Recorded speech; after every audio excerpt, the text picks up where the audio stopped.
Hi, this is Alex from phpacademy.org with a video tutorial for the new Boston.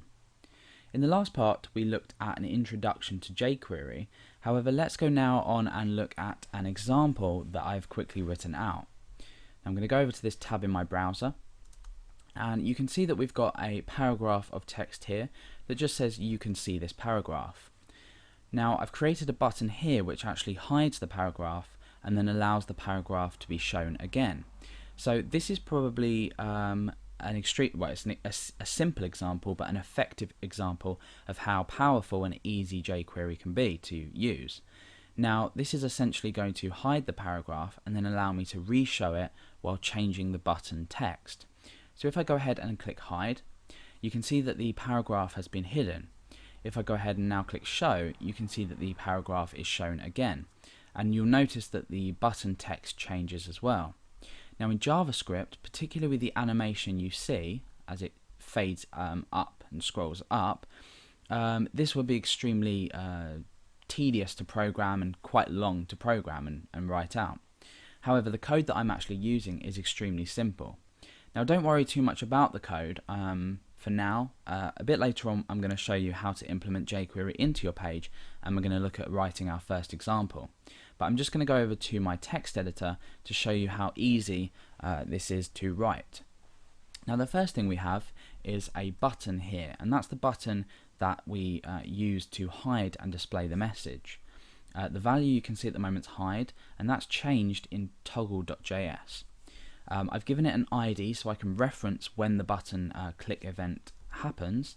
You'll see that there's no JavaScript code in the actual part of my page that we see. So for example, the input button and the paragraph.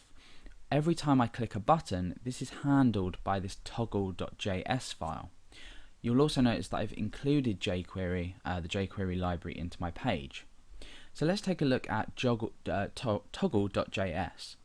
Now the first thing that's happening is we are looking for a click. We're then taking the value of the text box, the button, and then we're using the toggle function to hide the paragraph. We're also then checking the value of the button and then changing it accordingly. So just with this short code, we've achieved an effect which is extremely usable on your website. For example, if you have a message that you want to show to a user, but you might want to give them the option to hide it. Now this can also be done with a link. It doesn't need to be done with a button. It's extremely flexible to use. So with this example you can see how easy it is to actually implement jQuery and start to look for events happening on your page. You'll also see that I've got jQuery.js, which I've just pasted into a text editor and actually included on my index.php page. So at the start of the tutorial I did mention if you don't understand this, then that's absolutely not a problem. This was just an example to show you how we can actually use jQuery and how easy it is.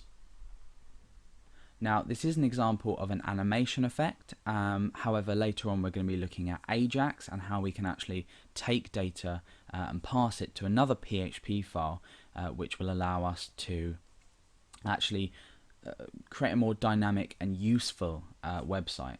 So we're going to be looking at that a bit later.